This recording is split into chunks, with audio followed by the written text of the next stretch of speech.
Mateo capítulo 1.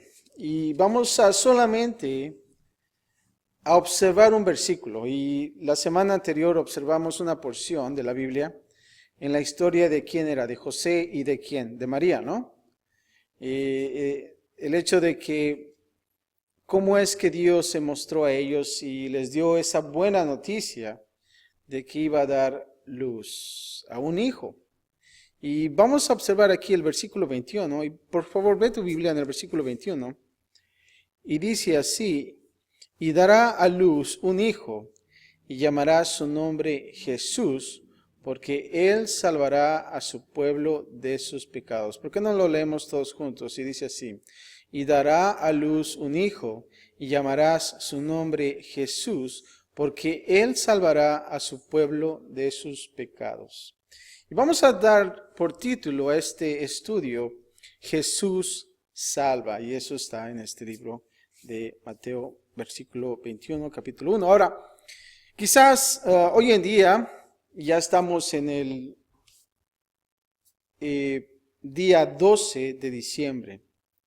Y quizás muchas personas, a lo mejor las personas de tu trabajo ya te están preguntando si ya estás listo para la Navidad, ¿verdad?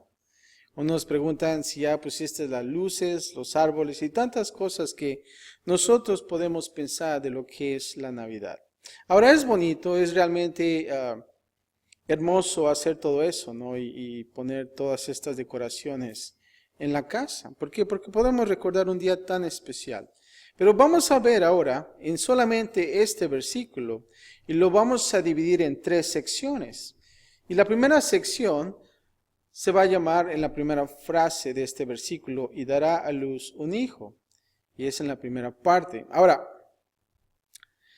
aquí, cuando nosotros observamos esta frase, se está describiendo la expresión y el regalo del amor de Dios. Estamos hablando que se está dando algo, ¿no? Y nosotros quizás en Navidad siempre estamos dando presentes, ¿no?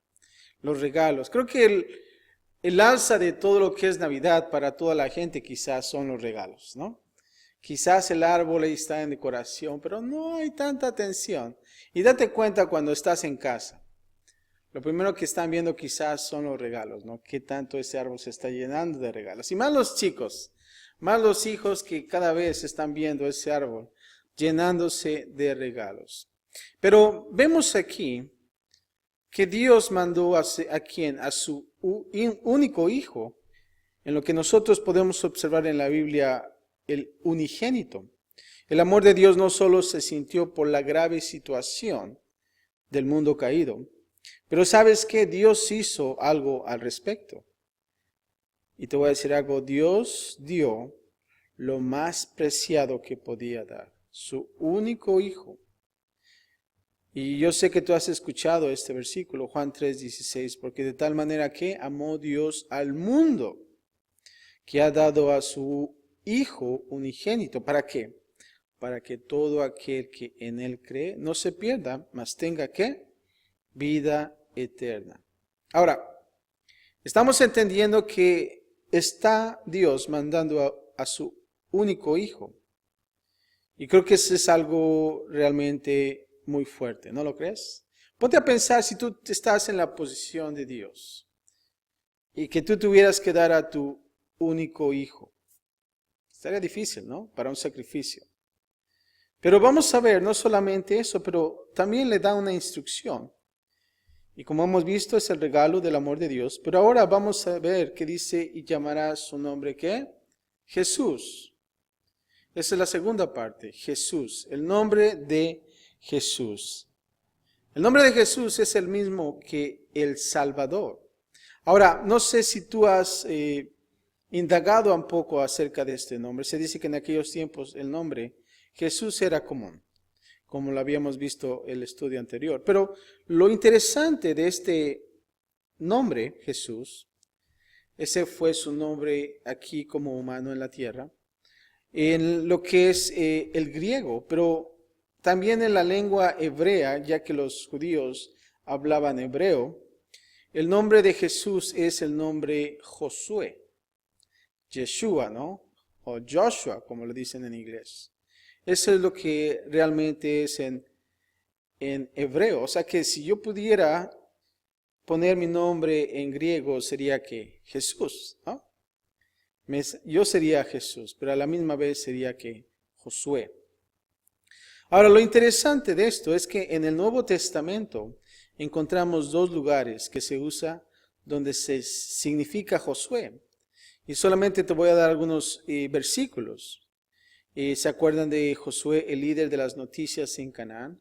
Y en nuestra traducción el nombre Josué debería haberse conservado. Pero ahora observa aquí, y te voy a dar una cita, Hechos 7:45. Ahora yo te voy a bombardear en este estudio, ya que es un poquito más detallado.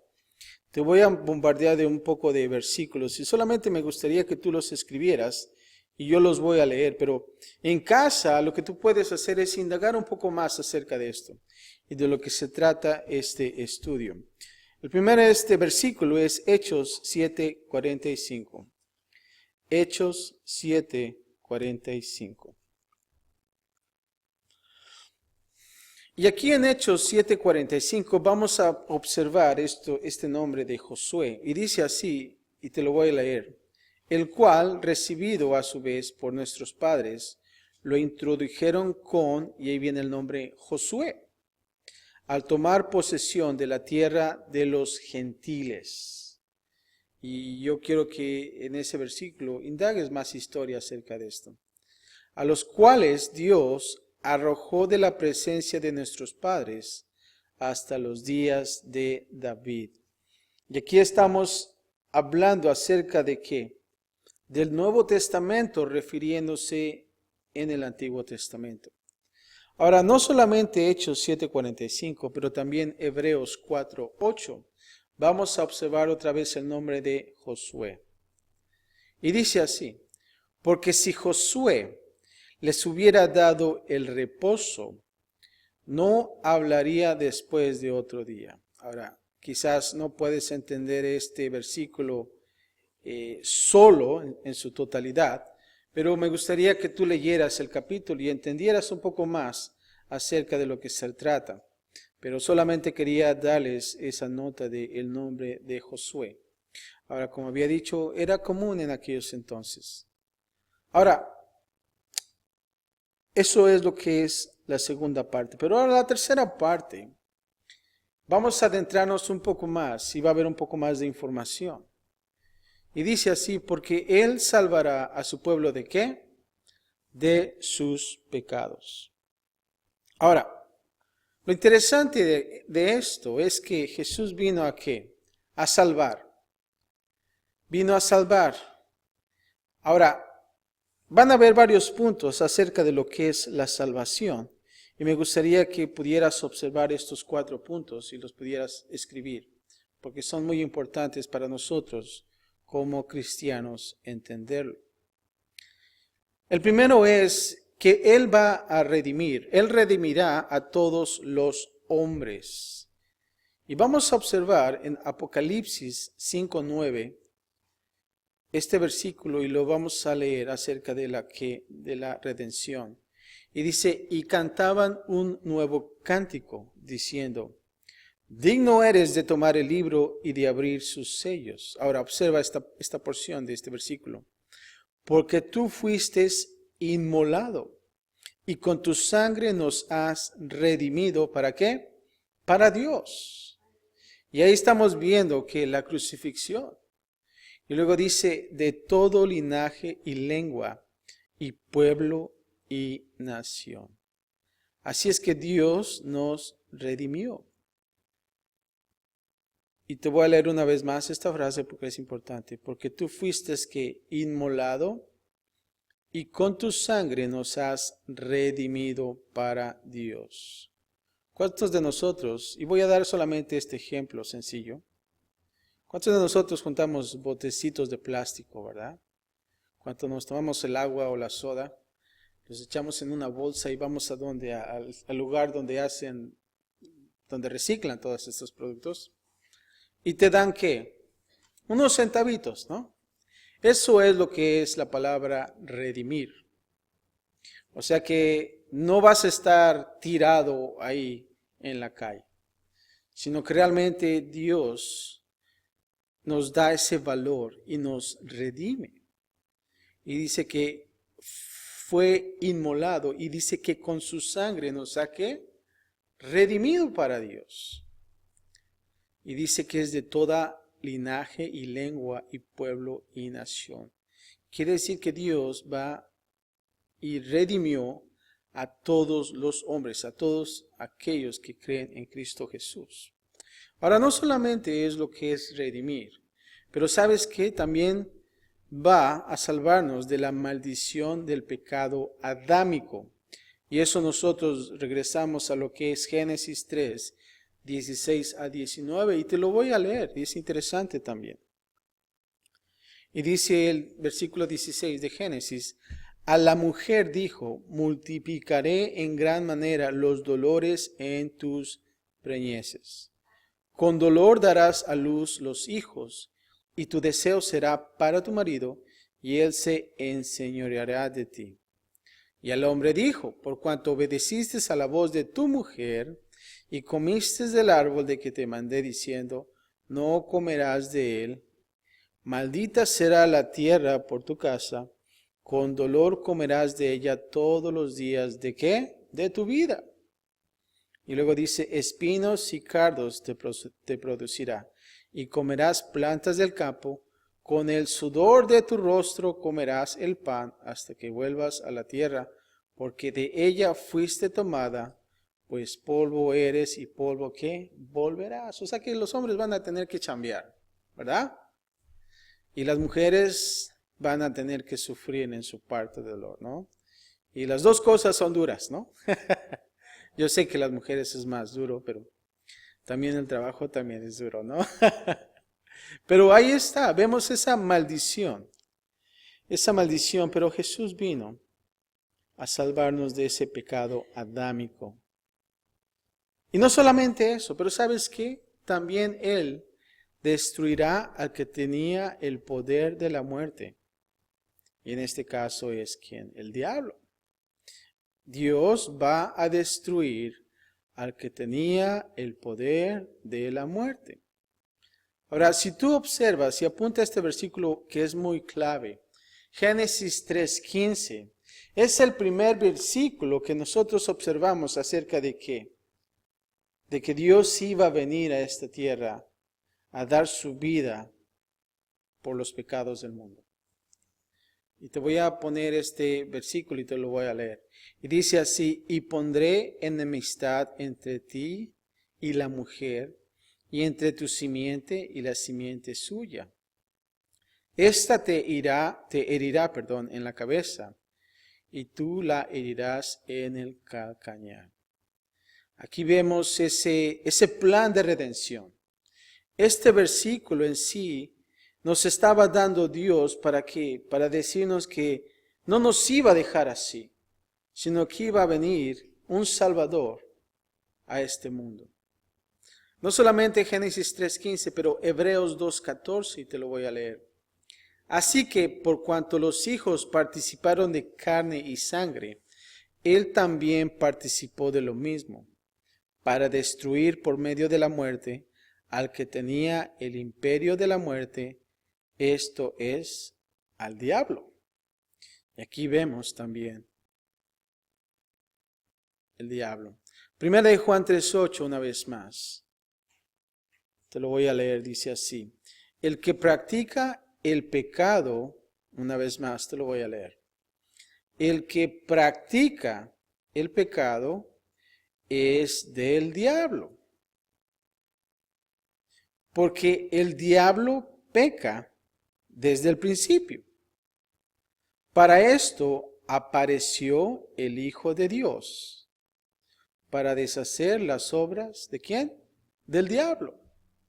Te lo voy a leer porque ese es algo importante para nosotros.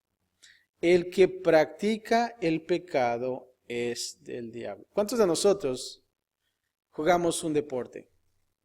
Soccer, básquetbol. Y antes de un juego tú tenías que ¿qué? Practicar, ¿no? ¿Por qué? Porque la práctica, como dicen por ahí, hace al maestro, ¿no? Pero aquí vemos algo malo que cuando nosotros estamos practicando, dice, el pecado es del diablo. El que practica el pecado es del diablo. O sea que si realmente nosotros estamos practicando, estamos constantemente. Ahora, no quiere decir que quizás nosotros como cristianos fallamos algunas veces, pero no es de que estamos repetitivamente haciendo ese pecado, sino que yo sé que ustedes entienden la palabra que es el que practica, ¿verdad? Hay una gran diferencia. Y a veces el enemigo también quiere ponerte esa duda en tu corazón, de decir, wow, otra vez fallé, entonces soy del diablo, ¿no? Pero vemos aquí la gran diferencia, el que practica el pecado, el que realmente está constantemente haciendo ese pecado, ¿no? Y en sí la palabra pecado, la definición es que errar al blanco. En aquellos entonces, en los tiempos bíblicos, cuando, no sé si ustedes conocen a los arqueros, el gran ejemplo es el que todos conocemos, Robin Hood, ¿no? Era supuestamente el mejor arquero y todo eso. Bueno, en aquellos entonces, cuando los arqueros fallaban a ese blanco, ellos decían, he cometido pecado. O sea que realmente ellos han errado, no le han dado al blanco. Eso es el significado del pecado. Ahora, aquí cuando dice el que practica el pecado es del diablo, es como si ese arquero estuviera fallando al drede, ¿verdad? Eso sería, dice, porque el diablo peca desde el principio. Para esto, ahora vemos aquí que dice, para esto apareció ¿quién? El Hijo de Dios. ¿Para qué? Para deshacer las obras del diablo. O sea que Jesús vino para deshacer las obras del diablo. Y por último, vemos también que va a cumplir profecías, todo tipo de profecías concernientes a sí mismo, en la ley, los profetas y los salmos. Ahora, un versículo dice, a los suyos vino y los suyos no le recibieron. Y eso es algo interesante, ¿por qué? Porque así observamos en la Biblia que vemos a los fariseos, aquellas personas que estudiaban la ley y veían a Jesús, pero no le aceptaban. ¿Por qué? Porque ellos veían que quizás no sincronizaba lo que ellos estaban leyendo. Pero vemos aquí que realmente Él cumplió profecías en la ley, los profetas y los salmos. Fíjate lo que dice Mateo 5:17. Y dice así, no penséis que he venido para abrogar la ley o los profetas. No he venido para abrogar, sino para ¿qué? Cumplir. O sea que en este caso Jesús dijo, bueno, no vine a este mundo a decir, bueno, la ley no sirve y lo voy a tirar a la basura. Eso no quiso decir, sino que realmente vine a cumplir la ley. Lucas 24:44 dice así, y les dijo, estas son las palabras que os hablé, estando aún con vosotros, que era necesario que se cumpliese todo lo que está escrito de mí en la ley de Moisés, en los profetas y en los salmos. Ahora, vamos a ver que también observamos acerca de su muerte también. Isaías 53:4-9 es un versículo clave. Y dice así, ciertamente llevó él nuestras enfermedades. Estamos hablando que es el Antiguo Testamento. En esos tiempos todavía Jesús no estaba aquí en la tierra. Y observa esto, dice, ciertamente llevó él nuestras enfermedades y sufrió nuestros dolores. Y nosotros le tuvimos por azotado, por herido de Dios y abatido. Mas él herido fue por nuestras rebeliones, molido por nuestros pecados.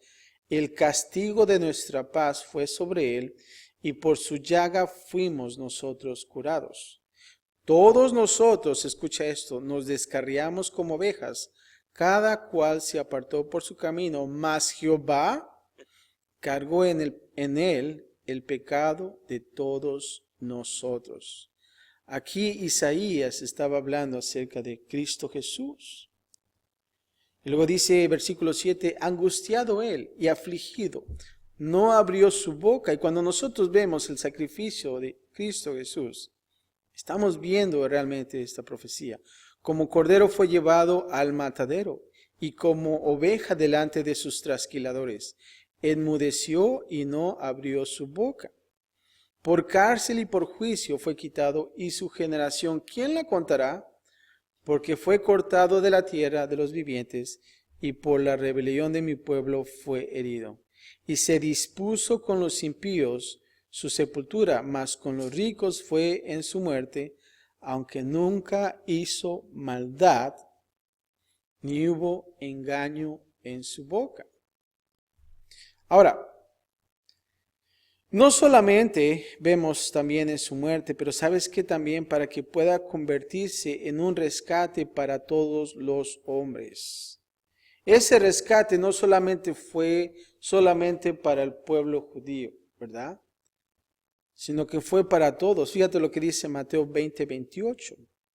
Para que pueda convertirse, Mateo 20:28 dice así, como el Hijo del Hombre no vino para que ser servido, sino para servir. Y escucha esta frase importante. Y para dar su vida en rescate por muchos.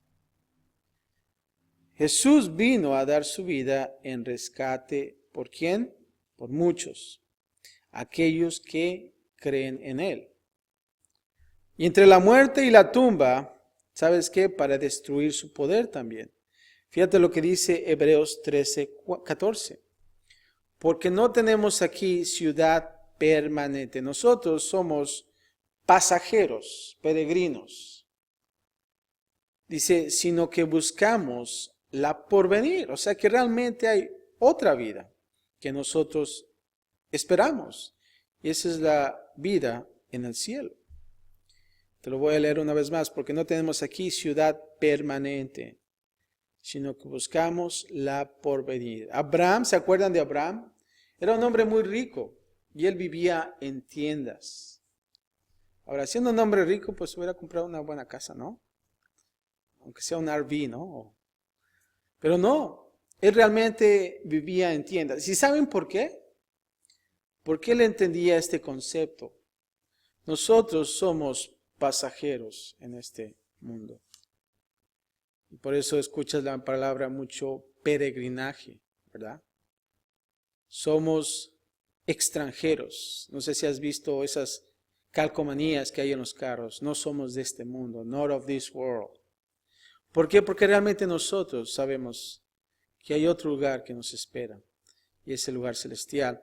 Ahora, no solamente eso, pero también Cristo Jesús vino a salvar, estableciendo aparte de la ley las ordenanzas carnales. Colosenses 2, 14 y 15 dice así, anulando el acta de los decretos que había contra nosotros, que nos era contraria, quitándola de en medio y clavándola en la cruz. Y despojando a los principados y a las potestades, los exhibió públicamente, triunfando sobre ellos en la cruz. Cuando Cristo Jesús fue crucificado, el enemigo pensó que ya se la tenía ganada. Sin embargo, no lo fue así. Por medio de esto, todos los hombres ahora pueden venir a Cristo Jesús. Y por último te voy a leer Mateo 11, 28 al 30. Dice así, venid a mí todos los que estáis trabajados y cargados. ¿Se acuerdan de esa maldición que dijo que todos ahora íbamos a trabajar con el sudor de nuestra frente? Fíjate lo que dice aquí, venid a mí todos los que estáis trabajados y cargados, y yo os haré que descansar.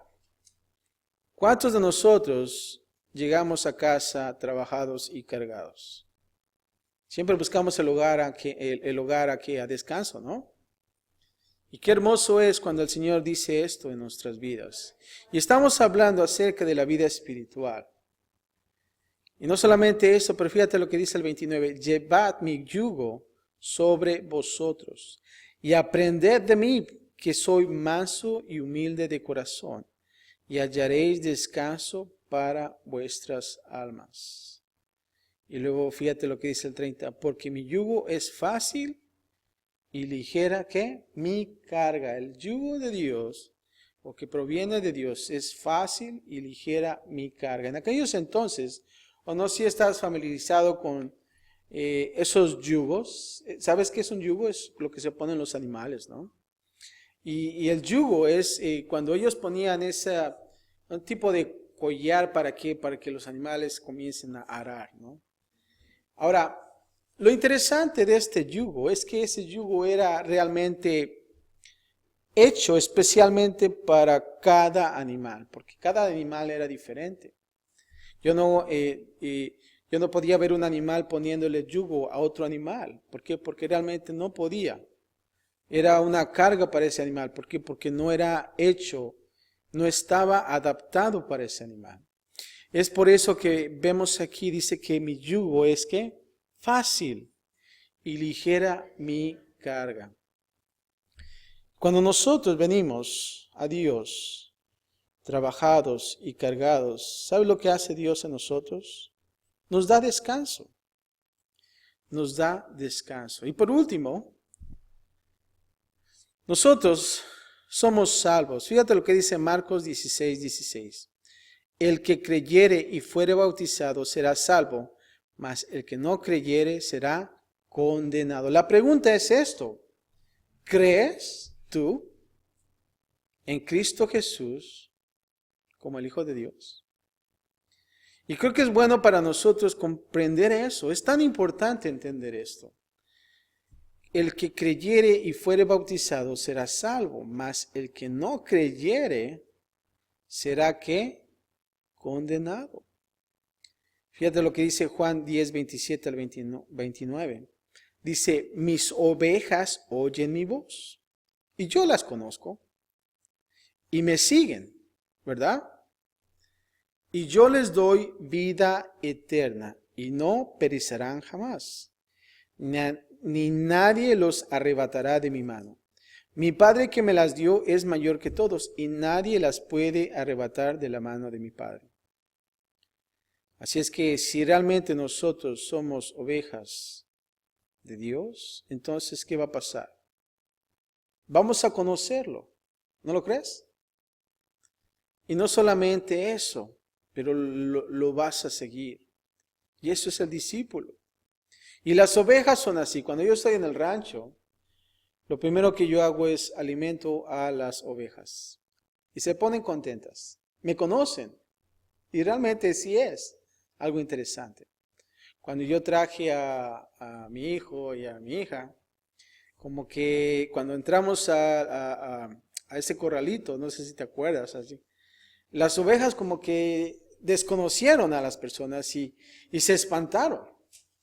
Y no querían comer. O sea, realmente como que había algo atrás de todo esto. Pero es algo interesante cómo es que vemos este versículo. Y de la misma manera con Dios. Si realmente le conocemos, si realmente le seguimos, entonces nosotros somos ovejas de nuestro Dios. Y por último, Hechos 2:38 dice, y aquí hablando Pedro le dice, arrepentíos y bautícese cada uno de vosotros, escucha esto, en el nombre de Jesucristo, para perdón de los pecados, y recibiréis el don del Espíritu Santo. El don del Espíritu Santo. Ahora, vamos a ver algo interesante acerca de los pecados, cuando dice aquí de sus pecados. Este es la misión de Jesús al venir y morir.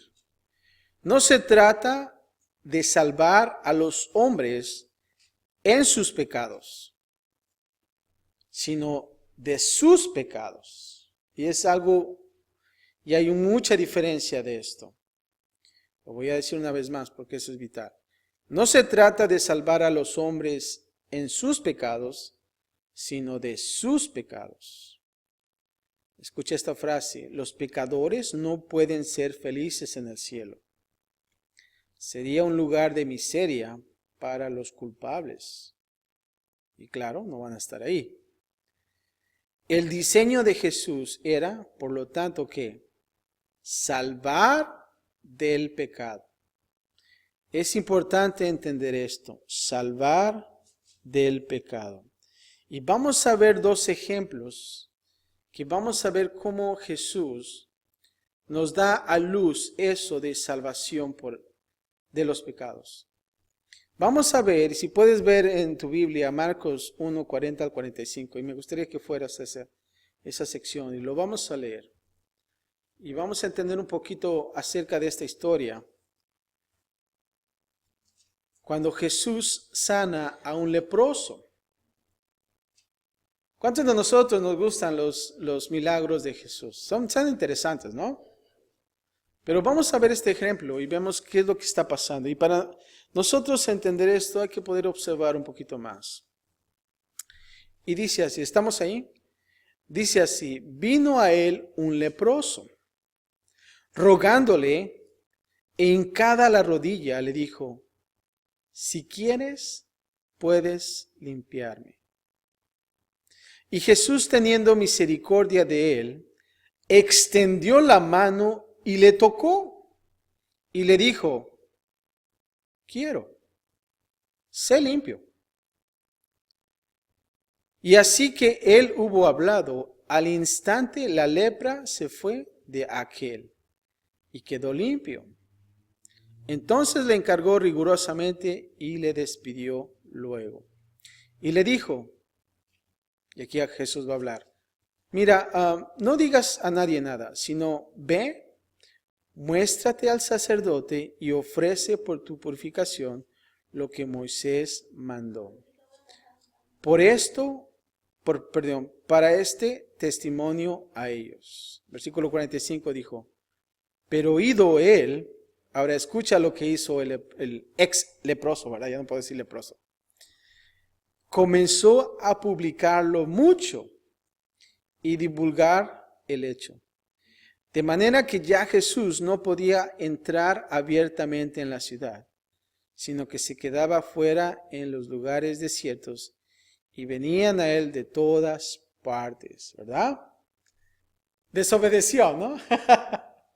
Pero creo que es algo hermoso ver a este hombre. Ahora, ¿qué podemos entender de esto? No sé si tú conoces acerca de la lepra. La lepra era una enfermedad muy fuerte en aquellos entonces. No había cura. Pero la lepra era una enfermedad que es como si tu carne se echara a perder. No sé si ustedes han visto en las películas los zombies, ¿verdad? Esos zombies que están así nada más caminando que parecen zombies.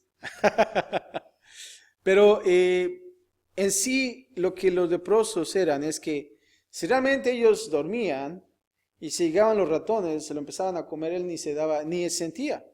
A lo mejor se comían todos sus dedos y él pensaba que tenía sus dedos, pero ya de repente, ¿qué pasó?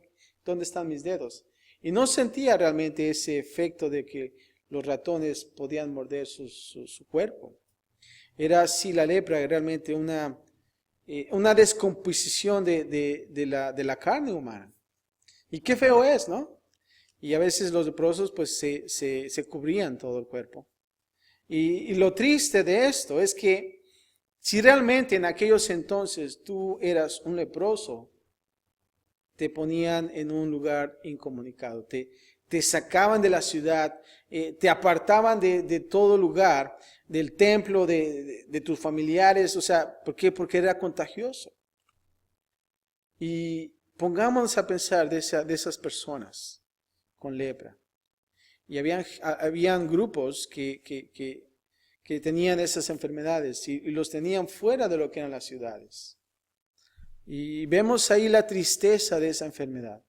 Ahora, lo interesante también que nosotros observamos en la Biblia es que la lepra, ¿saben a qué simbolizaba? Al pecado. La lepra era un sinónimo de pecado. Y de la misma manera, cuando nosotros observamos el pecado, es igual. nosotros estamos en lepra, estamos en pecado. Y tú no sientes internamente cómo te está comiendo eso en tu vida. Pero te das cuenta que entonces estás siendo apartado. El pecado comienza a apartarte.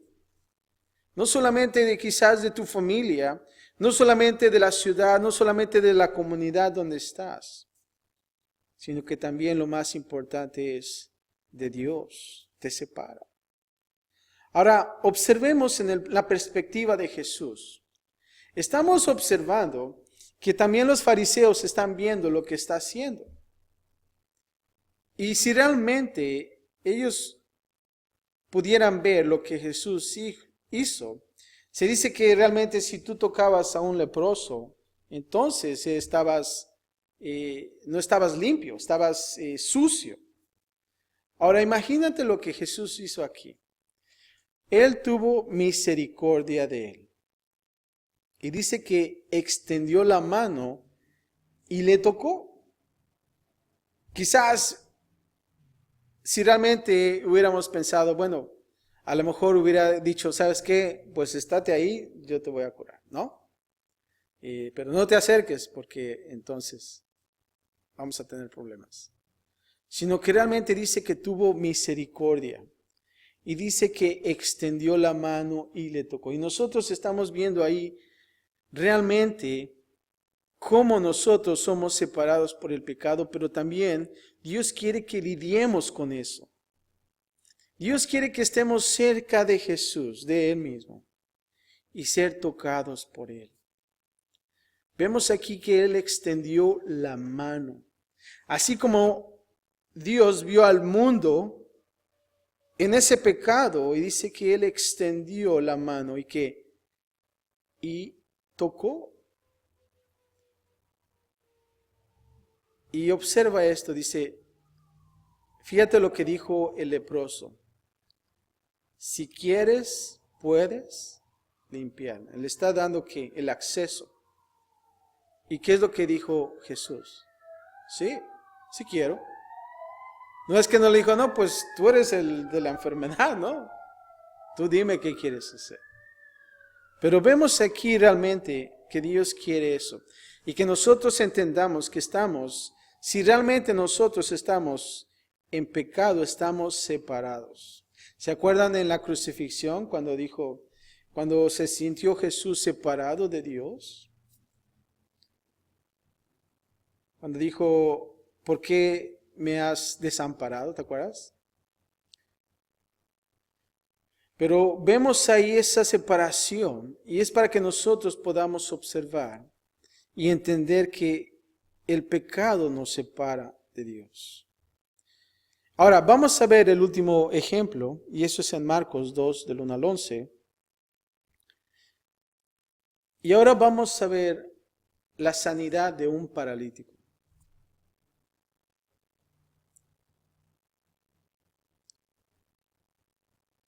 Marcos 2, del 1 al 11. ¿Estamos ahí? Y dice así, les voy a leer, dice, entró Jesús otra vez en Capernaum, después de algunos días, y se oyó que estaba en casa. E inmediatamente se juntaron muchos, de manera que ya no cabían ni aún a la puerta, y les predicaba la palabra. Entonces vinieron a él unos trayendo un paralítico, que era cargado por 4. O sea que estamos viendo ahí a Jesús dentro de una casa y estaba llenísimo. Y vienen estos 4 personas trayendo a un paralítico. Ahora observa el versículo 4. Y como no podían acercarse a él a causa de la multitud, descubrieron el techo de donde estaba.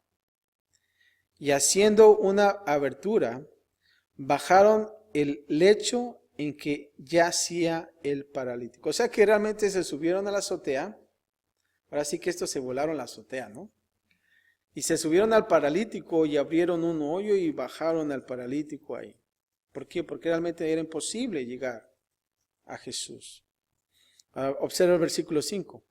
Al ver Jesús la fe de ellos, dijo al paralítico: Hijo, tus pecados te son perdonados. Ahora,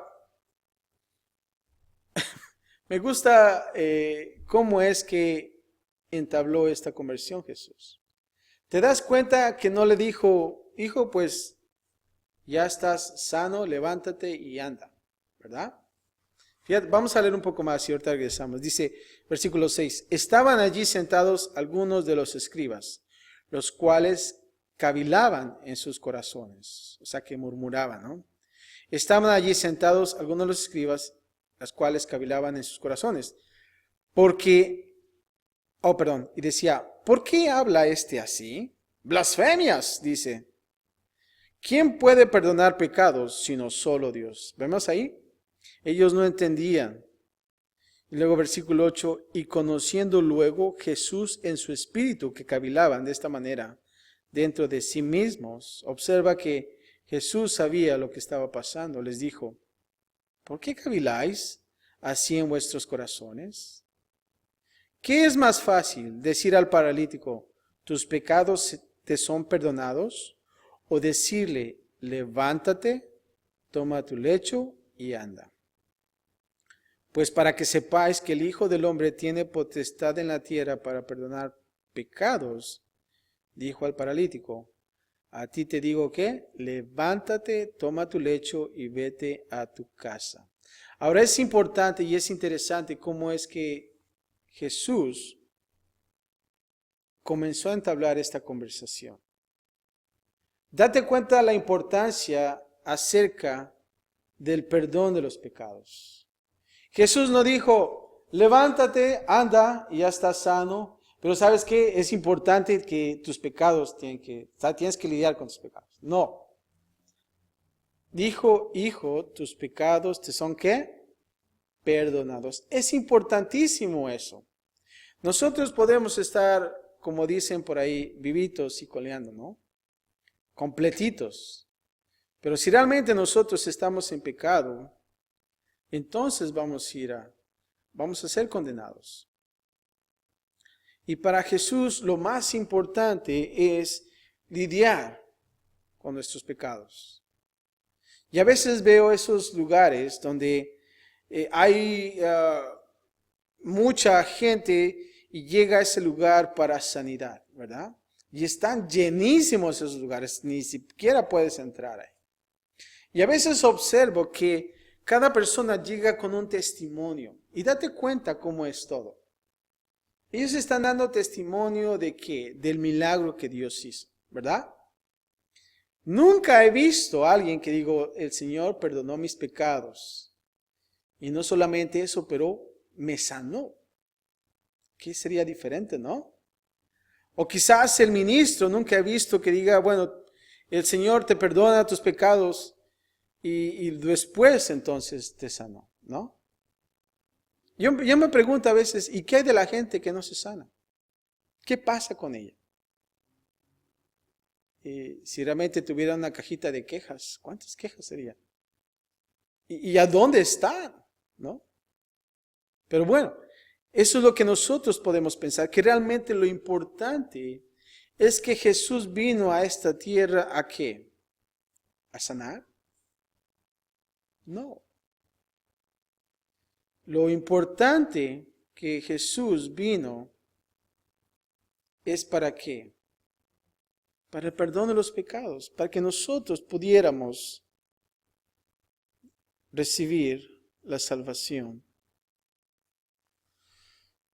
Y creo que es importante, y a veces nosotros pensamos, bueno, estamos hablando de Navidad, ¿verdad? ¿Por qué estamos hablando ahora de la crucifixión y lo que Jesús hizo, ¿verdad? Quizás este estudio te podría sonar como si fuera un estudio de Semana Santa, ¿verdad? De la crucifixión. Pero lo importante es eso, nota esto tan importante. El diseño de Jesús es de que salvar del pecado. ¿Por qué? Porque Jesús vino para salvar.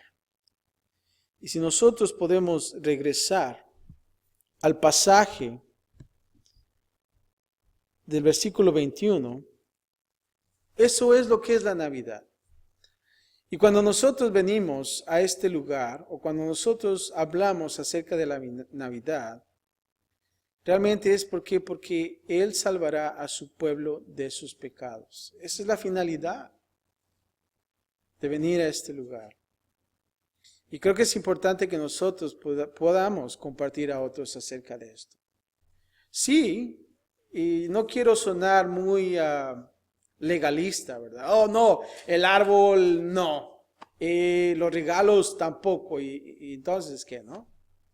Si realmente nosotros no celebramos lo que hizo Jesús y vino a este mundo, el gordito de rojo va a tomar lugar de todas las cosas, ¿verdad? Y la diferencia de este Santa Claus y Cristo Jesús es que Santa Claus, supuestamente en la historia, viene y te da regalos y ve si realmente tú te portaste bien, ¿verdad? Y que pone sus duendes en la casa para ver si los hijos se portan bien. Y los hijos ahí traumados de los duendes que dijo, pues yo siempre me porto bien, ¿no? Y ahí agüitados, ¿no? De que no les va a traer juguetes, ¿no? Cosas así. Pero bueno, esa es la historia de Santa Claus, ¿no? Pero a diferencia de Cristo Jesús, es que Él vino y dio un regalo, la salvación. Y viendo que nosotros somos pecadores, ¿verdad? Y aún así, tratamos de hacer lo bueno, ¿verdad? Pero aún erramos. ¿Sabes qué? Cristo Jesús vino ¿para qué? Para morir por ti y por mí. Porque sabía que nosotros no la íbamos a hacer, ¿verdad? El joven rico vino con Jesús y le dijo, Señor, ¿qué puedo yo hacer para estar en el cielo, no? Estoy parafraseando. Le dijo, ¿sabes qué? Vende todo lo que tienes, dáselo a los pobres. Y pues él se agüitó, ¿no? Híjoles, pues esto está duro, ¿no?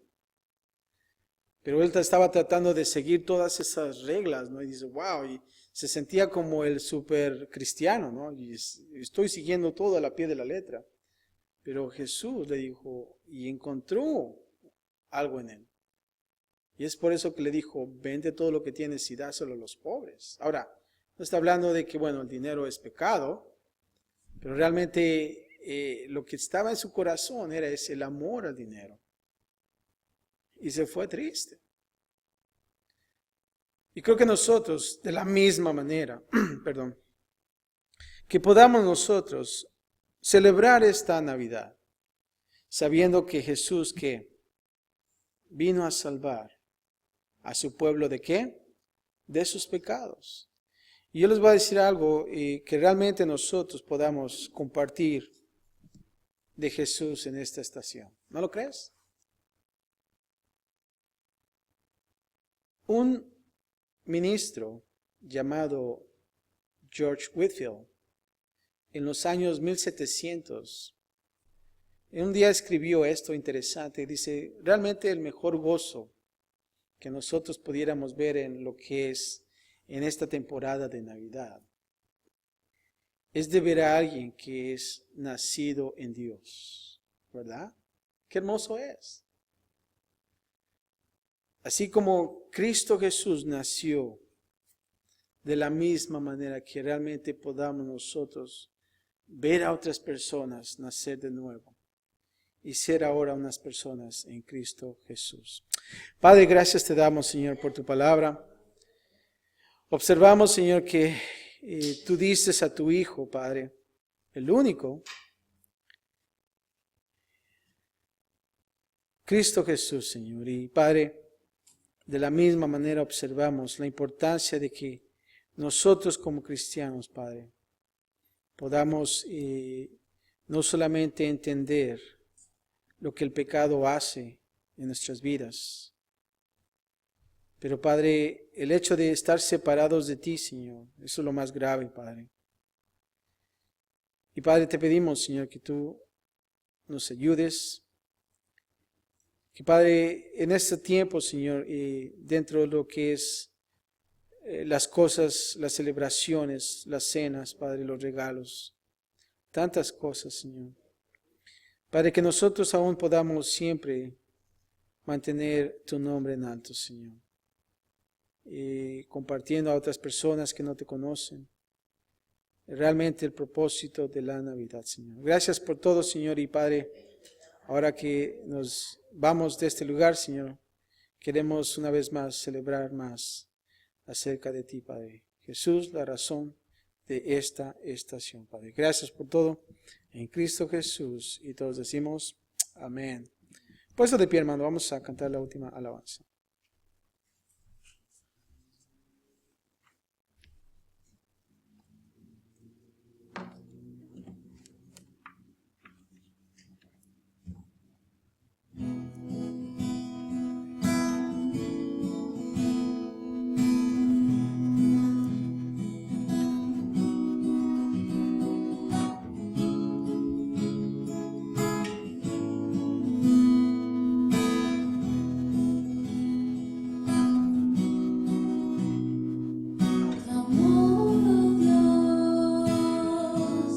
Se extiende al cielo.